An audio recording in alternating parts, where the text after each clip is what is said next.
In Not Normal ID, today's video is about the wendigo, the flesh eater of the forests. The wendigo was gone to the point of emaciation.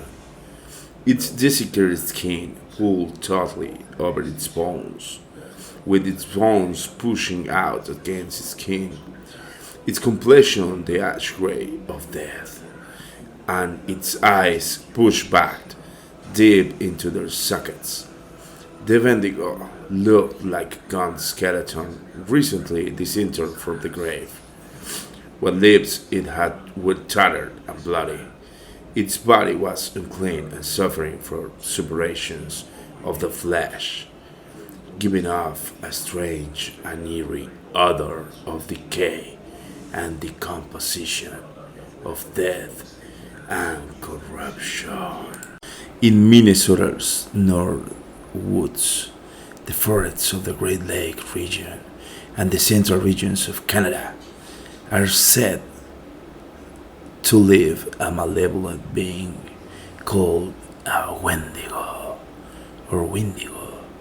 This creature may appear as a monster with some human characteristics or as a spirit who has possessed a human being and made them monstrous.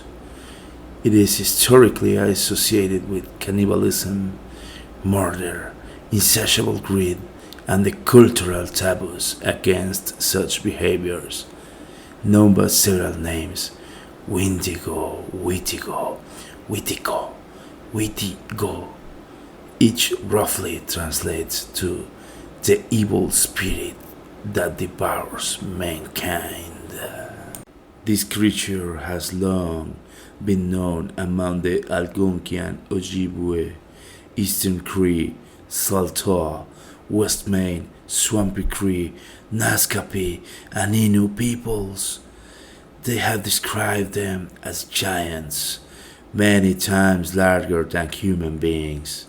Although descriptions can vary somewhat, common to all these cultures is the view that the Wendigo is a malevolent, cannibalistic, supernatural being strongly associated with winter, the north, coldness, famine, and starvation. The Algonquian legend describes the creature as a giant with a heart of ice. Sometimes it is thought to be entirely made of ice. Its body is skeletal and deformed, with missing lips and toes. The Ojibwa described it as a large creature, as tall as a tree, with a lipless mouth and jagged teeth.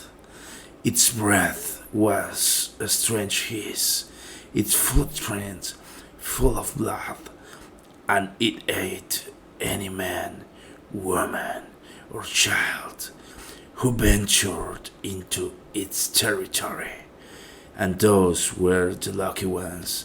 Sometimes the Wendigo chose to possess a person instead, and then the luckless individual became a Wendigo himself, hunting down those he had once loved and feasting upon their flesh.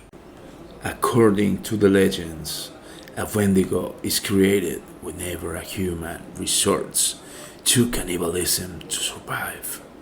In the past, this occurred more often when Indians and settlers found themselves stranded in the bitter snows and ice of the North Woods.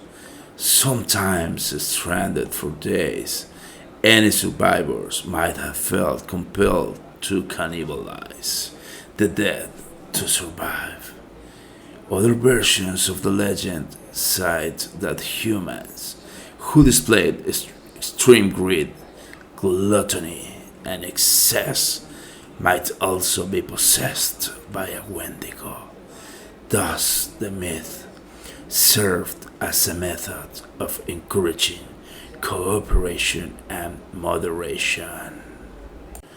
Native American versions of the creature spoke of a gigantic spirit over 15 feet tall that had once been human but had been transformed into a creature by magic. Though all of the descriptions of the creature vary slightly, the wendigo is generally said to have glowing eyes, long yellow fangs, terrible claws, and overly long tongues. Sometimes they are described as having swallowed yellowish skin, and other times they are covered with madder hair.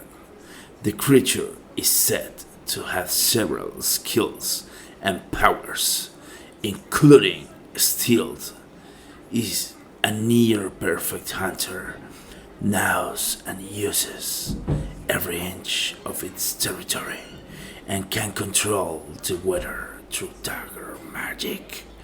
They are also portrayed as simultaneously gluttonous and emancipated from starvation. Wendigos are said to be cursed to wander the land, eternally seeking to fulfill their voracious appetite for human flesh, and if there is nothing left to eat, it starves to death. The legend lends its name to the disputed modern medical term wendigo psychosis.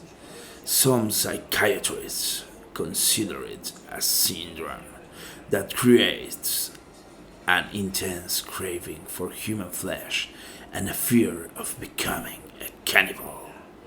Ironically, this psychosis occurs within people living around the Great Lakes of Canada and the United States.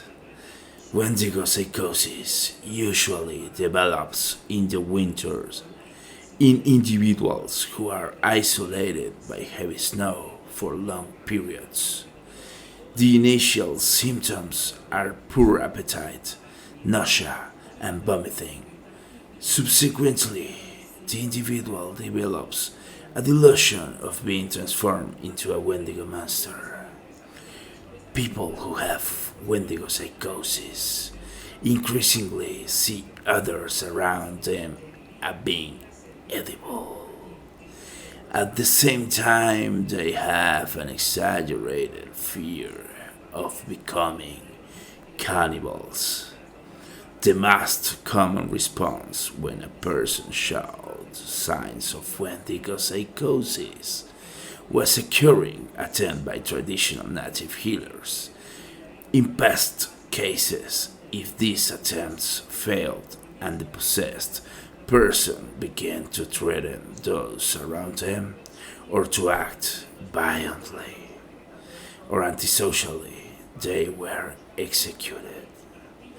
There have been reports regarding this psychosis dating back hundreds of years. There are many documented cases about the wendigo, and in the southern regions of South America, it is said that it's called the Moan. But that's for another video and another stories. Thank you for hearing us here in Not Normal ID. Have a good sleep. If you see a wendigo, you have the choice and must stay still, because the hunter feels your movement. But if you are brave enough, you could try to puncture their heart. But if you fail, you know you probably lose your soul. Bye bye.